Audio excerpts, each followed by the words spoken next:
Gold, trusted gold buyers. మీరు తాకట్టు పెట్టిన బంగారాన్ని విడిపించి ఈ రోజు ఉన్న మార్కెట్ ధరకు కొనబడను. అండ్ మీ విషయంలో నాకు ఒక చిన్న కంప్లైంట్ ఉంది, అడగొచ్చు సార్. ఇప్పుడు దొంగ దొంగ సినిమా అయిపోయింది, సో ఒక మంచి క్రేజ్ వచ్చింది, అన్ని ఇండస్ట్రీల నుంచి మీకు అభిమానుల నుంచి లవ్ వస్తూ ఉంది, కెరీర్లో ఎదిగే సమయం. అలాంటి సమయంలో అమ్మాయి కాపురం లాంటి ఒక సినిమా ఎందుకు చేయాల్సి వచ్చింది, ఎందుకు చేశారు? యాక్చువల్గా అందులో హీరో నాకు 2 సాంగ్స్ ఉన్నాయి. మంచి ఇదిలాగానే వెళ్తుంది. ఆ తర్వాత they will reveal that it is ఇది. సో సినిమాకు ఒప్పుకున్న ముందు మీకు కథ అంతా తెలుసా? నేను విలన్ అనే తెలుసు. సో నేను అప్పుడు ఏం ఆలోచించానంటే, పిక్చర్ సూపర్ హిట్ అయింది, అమ్మాయి కాపురం సూపర్ హిట్ అయింది. కానీ నన్ను చూస్తేనే అయ్యో ఈయన అని అలా ఇంపాక్ట్ అయిపోయింది. కానీ ఐ మీన్ దట్ ఇప్పుడు కూడా మీరు యూ రిలేట్ విత్ అమ్మాయి కాపురం అని చెప్తే, ఇప్పుడు నేను అవుట్డోర్స్ అని వెళ్తే కూడా యూనో ఓల్డ్ పీపుల్ అని వాళ్ళు తెలిసి అమ్మాయి కాపురం యాక్ట్ చేశారు కదా, they recognise only with that film. Sir అంటే నా క్వశ్చన్ ఏంటంటే, సినిమా సూపర్ హిట్, మీకు అది మెరుపు చాలా పిక్చర్స్ నేను విలన్గా చేశాను. సో నా అర్ధాంగి, మీ మైండ్ సెట్ దొంగ తర్వాత అయినా సరే, దాని ముందు అయినా సరే, ఏదైనా సరే హీరోగా ఒక స్టార్ హీరో మెటీరియల్ అవ్వాలన్న మైండ్ సెట్తో లేరా? సో ఆ టైంలో ఏమైందంటే, ఇప్పుడు నా దొంగ రిలీజ్ అయినప్పుడు నేను ఇక్కడ ఆంటీ ఒక యావరేజ్గా ఆడింది, స్ట్రీట్ ఫైటర్ చేశాను, ఇది చేశాను, వరుసగా ఒక 12-13 పిక్చర్స్ వచ్చింది ఇక్కడ. బదిలీ, అమ్మ నాన్న కావాలి, సహనం, మెరుపు, అక్క బాగున్నావా, ఏమంటి మన అమ్మాయి, చాలా పిక్చర్స్ ఇలా.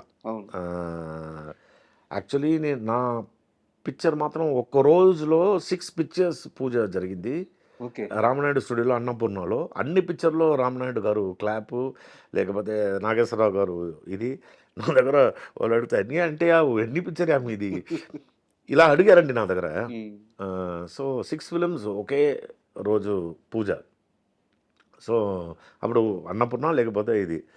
సో నేను ఆ టైంలో నా క్యాల్కులేషన్ ఎలా అంటే, 93-94 ఆ టైంలోనే నాకు ఒక్కొక్క ఫిలింకి 3-4.5 lakhs 5 lakhs అలా. That is a big money that time. చాలా మీరు చూడండి, ఒక 10 పిక్చర్స్ అంటే అడ్వాన్స్ తీసుకుంటేనే ఆ టైంలో 10 lakhs మీరు ఒక ఎకరాలుగా గడ్డిపెట్టలో కొనవచ్చు. So I was doing very well actually.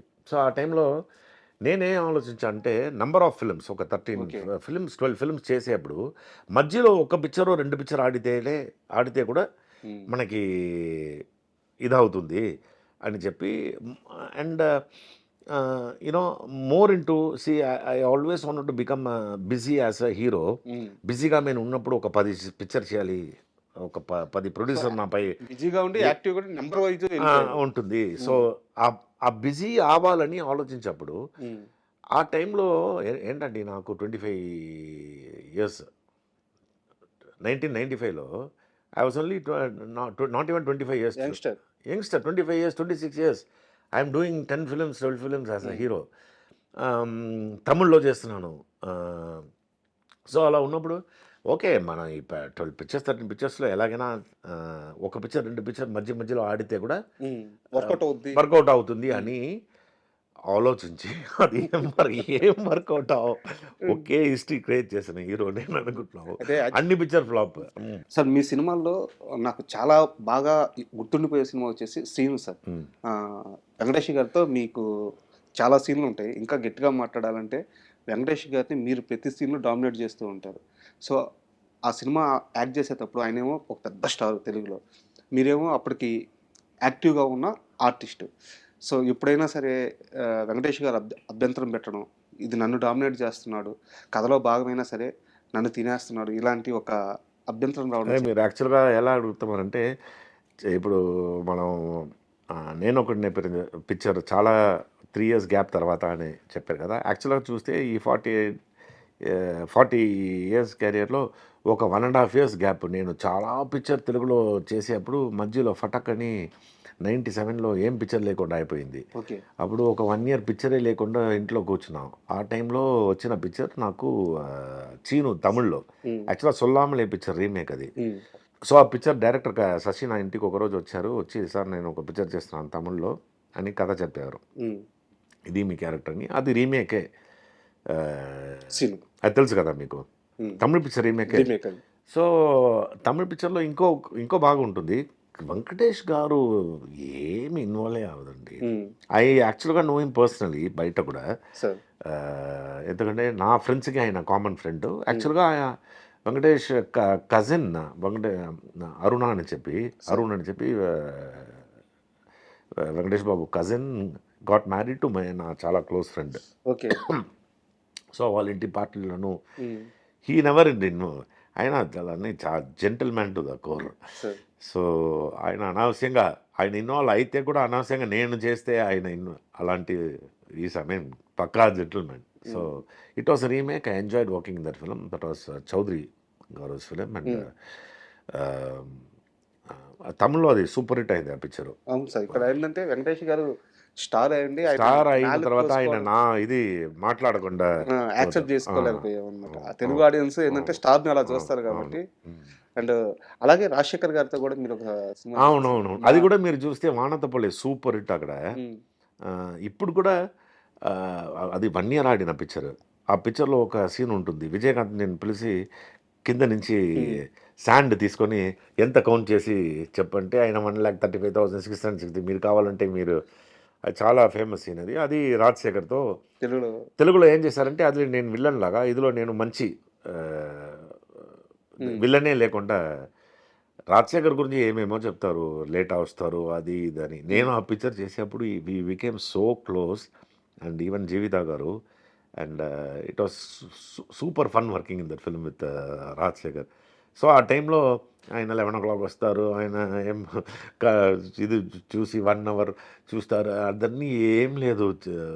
ఈ was so humble and he came on time. అదని you know perfect thing. Only after that we became actually రాజశేఖర్ని మీట్ చేసి ఈవెన్ నౌ ఈ పిక్చర్ బైకర్ తర్వాత I just sent my message and spoke to Jeevitha. యాక్చువల్గా రాజశేఖర్ గారి ప్రస్తావన వచ్చింది కాబట్టి మాట్లాడుతున్నాను. మీలాంటి వాళ్ళు వారితో చాలా సంవత్సరాలు కలిసి ఒక జర్నీ చేసి ఉంటారు, పరిచయాలు ఉంటాయి, సెట్లో కలిసి ట్రావెల్ అయి ఉంటారు. మీలాంటి వాళ్ళు చెప్పే మాత్రమే నిజాలు బయటకు వస్తాయి. రాజశేఖర్ గారు టైంకి రారు, సెట్లో ఇబ్బంది పెడతారు, ఇలాంటి ఎన్నో రకాల నెగిటివ్. నేను ఒక టైం అయినా జరుగుతుందని ఆలోచించాను. నేను 6-7 days వర్క్ చేశాను. నాకంటే ముందుకు వచ్చారు ఆయన. ఎందుకు ఆయన మీద ఒక నెగిటివ్? అది ఏమని నాకు తెలియదు. అప్పుడు మారారా నాకు తెలియదు. ఎందుకంటే అందరూ ఇలా చెప్తారు. సరే నేను కూడా రాజశేఖరే కదా అని చెప్తే ఫస్ట్ ఆయన నేను వెళ్ళే ముందే ఆయన సెట్లో ఉంటారు. రానప్పుడే ఆయన కొత్త నాకు ఇంకా గుర్తుంది. And for more videos, please subscribe to iDream channel. Subscribe to iDream Media. Please subscribe to iDream. Please subscribe to iDream. Please subscribe iDream. And please subscribe to iDream. For more videos, subscribe to iDream. please like, share and subscribe to the channel. Congratulations, iDream. Subscribe to iDream. Subscribe to iDream. So subscribe to iDream Media.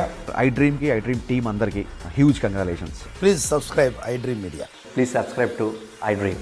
Subscribe iDream. Please subscribe to iDream. iDream అంటే నా కళల ఛానల్ను subscribe చేసుకున్న నోరు తిరుగుతలేదు, మీరైతే గంట గుర్తు కొట్టండి. For more such videos, please subscribe to iDream.